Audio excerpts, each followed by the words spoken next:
Hello friends, I am Yogendra Agarwal and you are watching your own YouTube channel Commerce Mantra by Yogendra sir. In previous video, we were talking about how to issue shares for cash, how to issue shares for other than cash, how we can issue shares at premium or discount or at par. What is the meaning of at par, at premium and at discount? What was issue price? What was issue price? What was face value? I taught you, and I taught you the difference between both. Now, today I am going to tell you accounting entries when we issue shares. Students, यदि आप इस channel पर नए हैं तो please इस channel को subscribe कीजिए, बेल आइकन को प्रेस करना नहीं भूलिए, जिससे मेरे आने वाली वीडियोस भी आपको subject related and informative video समय पर मिलती रहे। स्टूडेंट्स, आज मैं बात कर रहा हूं अकाउंटिंग एंट्रीज की। यहां मैंने दो टॉपिक में इसको बांट रखा है, issue of shares at par and issue of shares at premium. मैंने लास्ट वीडियो में आपको बताया था कि अगर हम issue of shares at discount पढ़ना चाहें तो उसका कोई मतलब नहीं है। उसका मैंने रीजन भी बताया था, सेक्शन 53 ऑफ कंपनीज एक्ट 2013, इसके बारे में भी मैंने आपको बताया था। स्टूडेंट्स, अब जब हम अपने शेयर्स को एट पार इशू करते हैं तो हम उसकी जर्नल एंट्री कैसे बनाते हैं, आज मैं इस बारे में आपको एक आसान तरीके से चीजें समझाने वाला हूं, जिससे आपको ये एंट्रीज रटनी ना पड़े। आप लोगों को मैं बताने वाला हूं कि ये जनरल एंट्रीज जब हम बनाते हैं तो इसमें हम ड्यू कब करते हैं और ड्यू करने के बाद जब रिसीव करते हैं उसका क्या प्रोसीजर है। स्टूडेंट्स, सबसे पहले जब हम इंस्टॉलमेंट में शेयर इशू करते हैं तो इंस्टॉलमेंट में शेयर इशू करते हुए हम सबसे पहले एप्लीकेशन मंगाते हैं। अब शेयर्स के लिए एप्लीकेशन जो भी देने वाला बंदा होगा वो हमें अप्लाई करेगा, लेकिन उसके साथ हम एक एप्लीकेशन मनी भी मंगाते हैं। अब वो हमें बैंक में रिसीव होगी। क्योंकि हम ये एंट्री बैंक के ही थ्रू करते हैं तो यहां पर बैंक और कैश दोनों नहीं लिखे जाते हैं, बैंक अकाउंट को ही हम डेबिट कर रहे हैं। तो जैसे ही हमें शेयर एप्लीकेशन मनी रिसीव होगी तो हम यहां लिखेंगे bank account debit to share application account, being share application money received.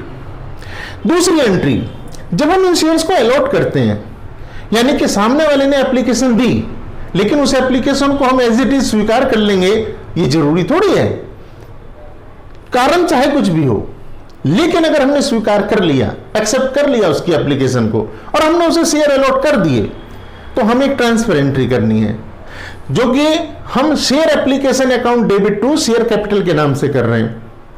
इस एंट्री के होने का मतलब है कि हमने शेयर अलॉट कर दिए हैं, हमने उनकी बात मान ली है, हमने उनको शेयर दे दिए हैं और ये ड्यू होती है। यहां पर ये शेयर एप्लीकेशन मनी ड्यू हो रही है हमारी। हम पहले बैंक की एंट्री कर रहे हैं, फिर बाद में ड्यू की एंट्री कर रहे हैं, ये अलॉटमेंट ड्यू हो गया है हमारा। अब बात करें अगर यहां थर्ड एंट्री की, तो share allotment account debit to share capital account, जो हमारे अकाउंट का प्रोसीजर है, जो आप 11th में भी पढ़ के आए हैं। अगर आपने एनालिटिकल वे में पढ़ा होगा तो निश्चित रूप से आप इस बात को जानते हैं। अकाउंटिंग में कोई भी एंट्री जब हम करते हैं, पहले ड्यू करने की एंट्री करते हैं, पहले हम ड्यू करते हैं अमाउंट को और फिर रिसीव करते हैं।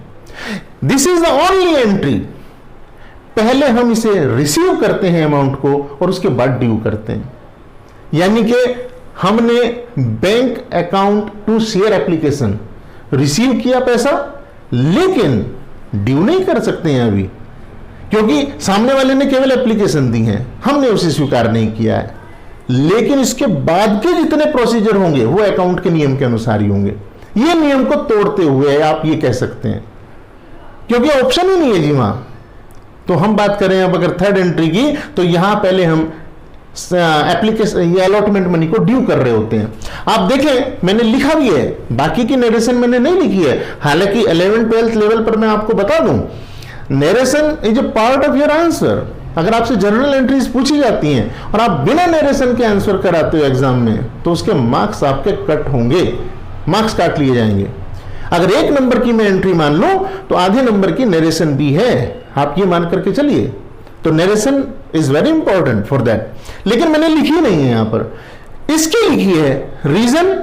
इसको मैं आपको ये बताना चाहता था कि थर्ड एंट्री में यहां हमारी अलॉटमेंट मनी ड्यू हो रही है, पहले ड्यू होगी और फिर उसके बाद में रिसीव होगी। प्रोसीजर भी तो यही है हमारा, मैंने अभी आपको बताया कि आप पहले अमाउंट ड्यू करते हैं फिर रिसीव करते हैं। तो हमने अलॉटमेंट मनी ड्यू की, फिर उसको रिसीव किया बैंक में, तो bank account debit to share allotment account, ये हो गया हमारा। इसके बाद में हम बात करें कि हमने bank account debit to share allotment के बाद next entry share first call account to share capital account, मतलब फिर से हमने शेयर फर्स्ट कॉल को ड्यू कर दिया है जी।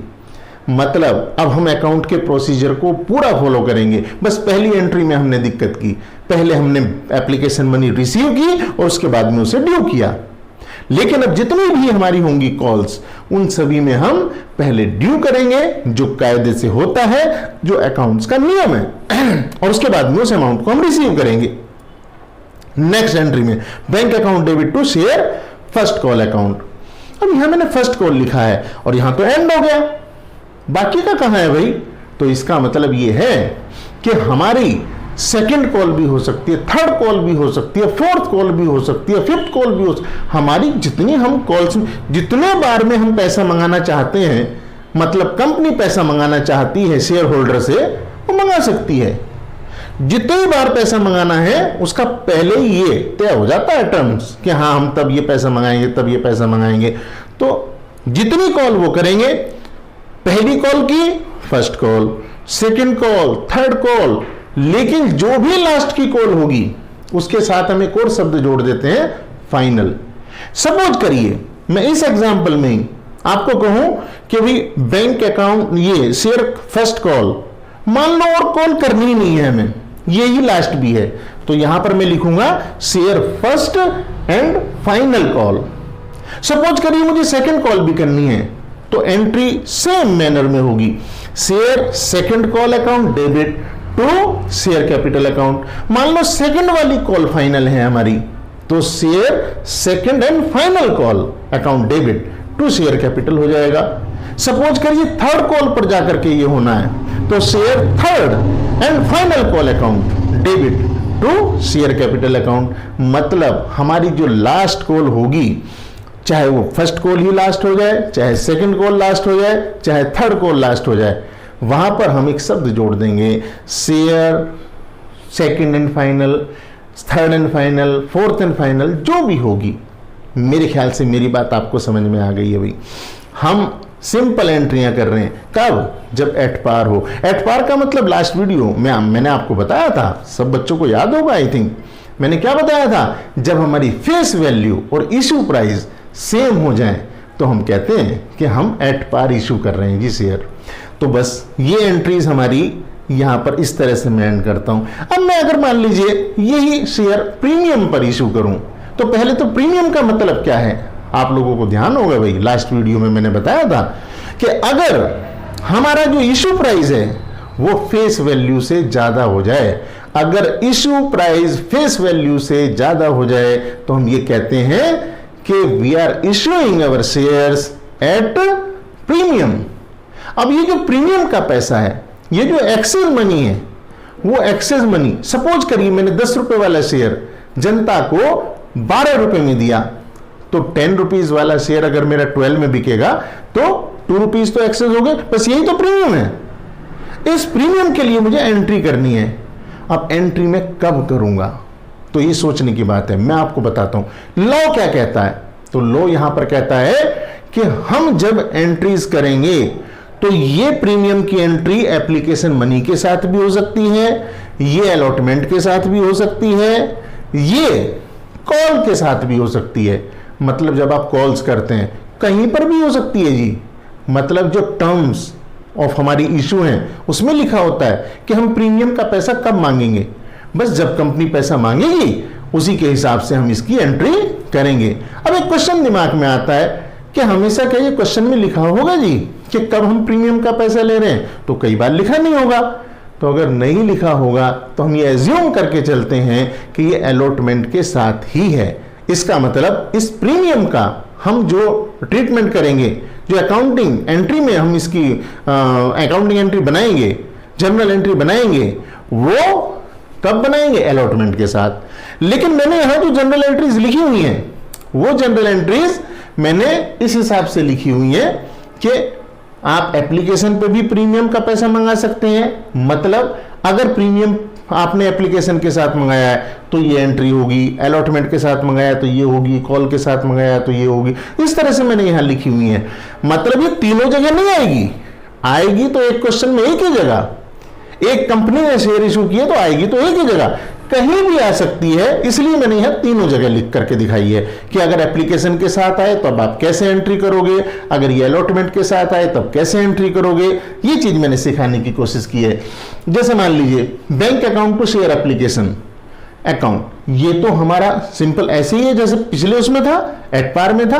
क्योंकि जब हम पैसा मंगाते हैं तब हम ड्यू तो करते नहीं है। इसका मतलब अभी हम शेयर प्रीमियम का जिक्र नहीं कर सकते हैं। अभी तो हमने कह दिया कि भैया 5 रुपए, सपोज करिए 10 रुपए वाला शेयर है, 5 रुपए दे जाओ हमें 5 रुपए दे दो आप। तो 5 रुपए वो देंगे, 5 रुपीज आपको देंगे। उसमें आपने बता दिया इतना प्रीमियम है, इतना ये है। लेकिन अभी चूंकि शेयर दिए नहीं है, अभी तो अप्लाई करने के लिए कहा है, तो अभी हम उसको बाइफरकेट नहीं करेंगे, सीधे लिखेंगे bank account to share application account. अब हमारा आप सोचिए कि अगर इसके साथ ही हमने एप्लीकेशन मनी के साथ ही मंगा लिया था इसका पैसा भी प्रीमियम का, तो इसका मतलब हमारी जो एंट्री होगी share application account debit to share capital. अगर आप पार वाली देखें तो share application to share capital account यहां पर लिखी हुई है। इसके साथ एक और एंट्री, एक और जुड़ जाएगा, to security premium reserve account. हम एक और अकाउंट ओपन करते हैं इस प्रीमियम के लिए, सिक्योरिटी प्रीमियम रिजर्व अकाउंट। इसको हम क्रेडिट कर देते हैं। अगर हमारा प्रीमियम भी हमने मंगाया और जिस स्टेज पर हमने मंगाया ये प्रीमियम, हम उसी स्टेज पर इसे क्रेडिट कर देंगे जी। मान लो हमने एप्लीकेशन के साथ मंगाया तो एप्लीकेशन मनी के साथ हम यहाँ क्रेडिट कर रहे हैं। अगर किसी वजह से यही हमने अलॉटमेंट के साथ मंगाया तो आप ध्यान से देखें, जो एंट्रीज मैंने यहां की हैं अलॉटमेंट की, वही यहां पर है, बस एक चीज एक्स्ट्रा हुई है, यानी कि आपको सिक्योरिटी प्रीमियम रिजर्व को जब आप ड्यू करते हैं, मैं रिसीव करने की बात नहीं कर रहा हूं, ये छोटा सा अंतर है लेकिन इंपॉर्टेंट डिफरेंस है भाई, आप ध्यान से समझना इसे, कि जब हम ड्यू करते हैं तब सिक्योरिटी प्रीमियम रिजर्व अकाउंट को क्रेडिट कर देते हैं। जैसे share allotment account debit to share capital to security premium reserve. आप ध्यान दें, यहां कोई बैंक का इन्वॉल्वमेंट है क्या? नहीं है जी बैंक का इन्वॉल्वमेंट। इसका मतलब बैंक का इन्वॉल्वमेंट ना होने पर, यानी कि ड्यू करने पर, हम इस सिक्योरिटी प्रीमियम रिजर्व अकाउंट को क्रेडिट करते हैं। जब हम इसे रिसीव करेंगे तो पैसा है। अब वो जो नोट हमें आई, जो बैंक में हमारा बैलेंस बढ़ गया, वो बैंक में जाके हमें बाइफरकेट नहीं करना है। बैंक में अगर आप देखेंगे तो सीधे लिखा है bank account debit to share allotment account. यहां पर नहीं बताया है कि इसमें कितना सिक्योरिटी प्रीमियम का अमाउंट है, कितना हमारा शेयर कैपिटल के लिए आया है। ध्यान देने वाली बात है, छोटी सी है लेकिन इंपॉर्टेंट है भाई। जब आप क्वेश्चंस करते हो, बड़े बड़े क्वेश्चंस करते हो, तब आप कुछ चीजों को रटते हो, वहां रटने की जरूरत नहीं पड़ेगी अगर मेरी ये वीडियो आप ध्यान से देखोगे। स्टूडेंट्स, आप अगर ये पैसा कॉल के रूप में मंगाओ तो यहां देखो, share first call account to share capital account to security premium reserve account. फिर मैं रिमाइंड करा दूं, ये तीनों जगह मैंने लिखा है, लेकिन तीनों जगह नहीं आएगा, एक क्वेश्चन में तो एक ही बार आएगा। ये एप्लीकेशन के साथ आ सकता है, ये अलॉटमेंट मनी के रूप में अलॉटमेंट के साथ आ सकता है, या ये कॉल के साथ आ सकता है, लेकिन आएगा एक ही जगह।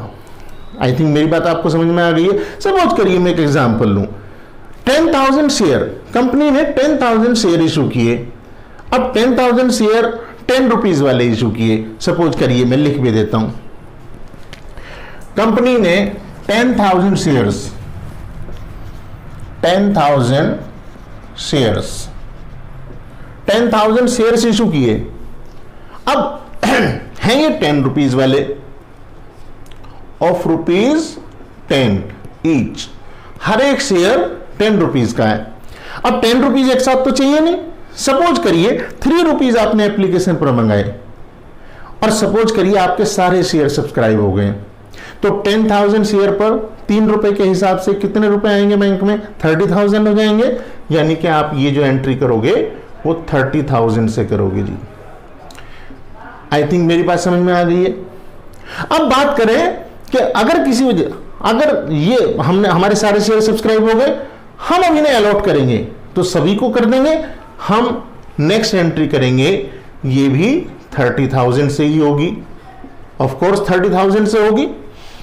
अब बात करें नेक्स्ट शेयर अलॉटमेंट। सपोज करिए हमने कहा कि 2 रुपए हमें अलॉटमेंट के समय चाहिए। जब हम अलॉट कर देंगे तो हम अपने शेयर होल्डर से कहेंगे कि भाई 2 रुपए अब अलॉटमेंट मनी के रूप में हमें भेज दो।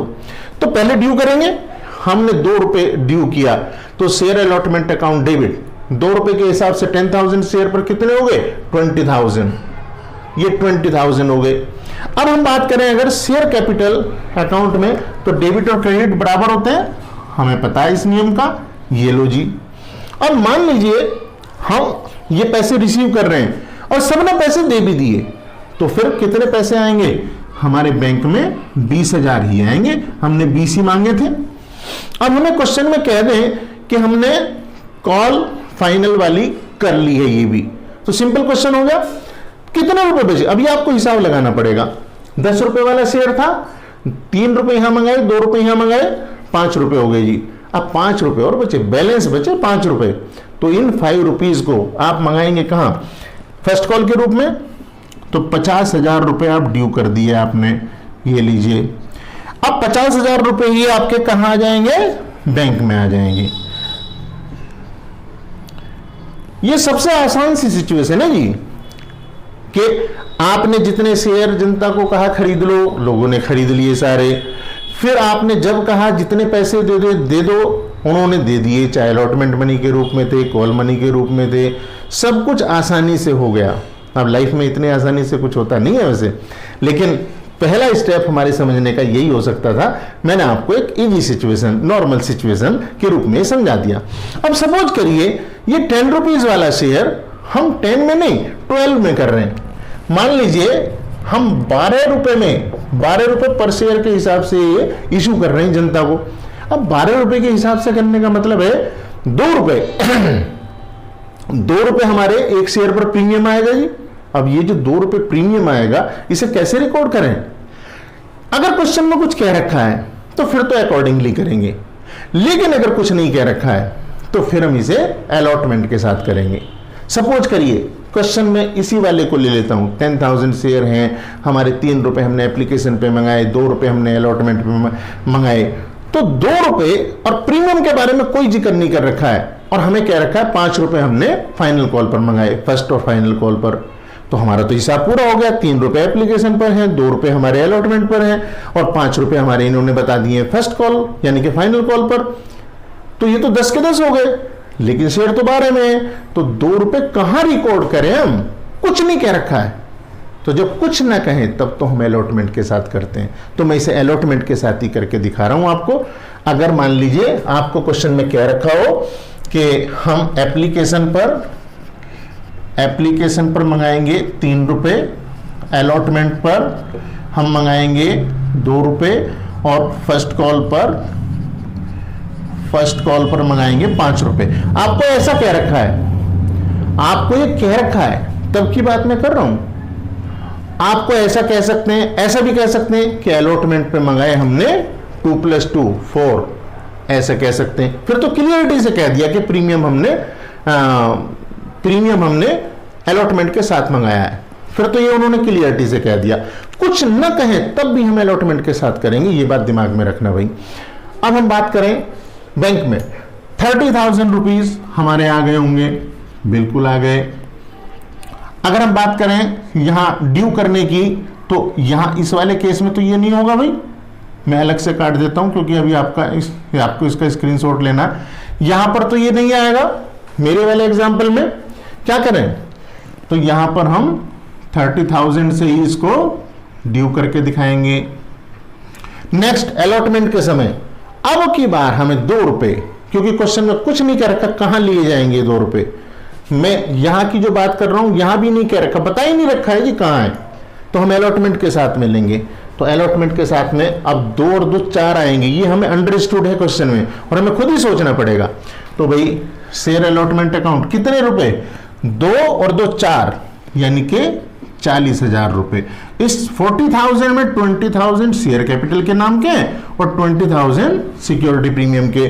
जब हमें मिलेंगे पैसे तो हमें टोटल 40,000 रुपीज मिलेंगे जी, हमें ये 40,000 रुपीज मिलेंगे। अब इसके बाद में हम शेयर फर्स्ट कॉल करेंगे, वो नॉर्मल 5 रुपए के हिसाब से करेंगे और यहां प्रीमियम के सामने कुछ नहीं लिखेंगे। तो 50,000 रुपए 5 रुपए के हिसाब से और 50,000 ही हम रिसीव कर लेंगे। मैं एक बार फिर रिमाइंड करा देता हूं, प्रीमियम अगर कुछ ना कहें तब हम अलॉटमेंट पर करते हैं, और अगर कुछ कह दें, कुछ क्या कह दें, जैसे उन्होंने बता दिया क्वेश्चन में कि एप्लीकेशन मनी के साथ में हमने प्रीमियम लिया है, तो ठीक है एप्लीकेशन मनी के साथ मैंने एंट्री करके दिखा दी है।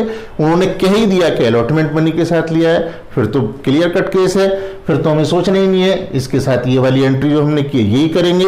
अगर कह दें कॉल मनी के साथ हमने पैसे मंगाए तो ठीक है, उसके लिए भी मैंने एंट्री करके दिखा रखी है, फिर हम कॉल मनी के साथ लिख देंगे, यहां नहीं लिखेंगे, यहां नहीं लिखेंगे। मैं इसे जितना डिटेल बता सकता था मैंने उतना डिटेल बताया। जानते हैं क्यों?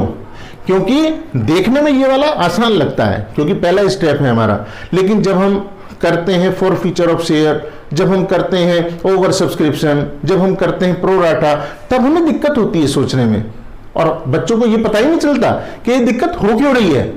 जानते हैं वो दिक्कत इसलिए होती है, इसको हम इग्नोर कर देते हैं। तो ये कंसेप्ट है, छोटी छोटी बातें देखने में लगती हैं लेकिन इंपॉर्टेंट हैं।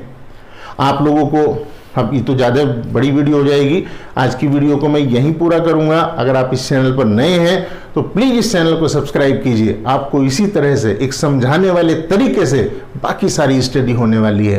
तो स्टडी से संबंधित वीडियोस और बाकी जो इन्फॉर्मेटिव वीडियोस हैं जो आपके काम की होंगी वो समय समय पर मिलती रहे। इसके लिए बेल आइकन को भी प्रेस करना मत भूलिए। Thanks for watching.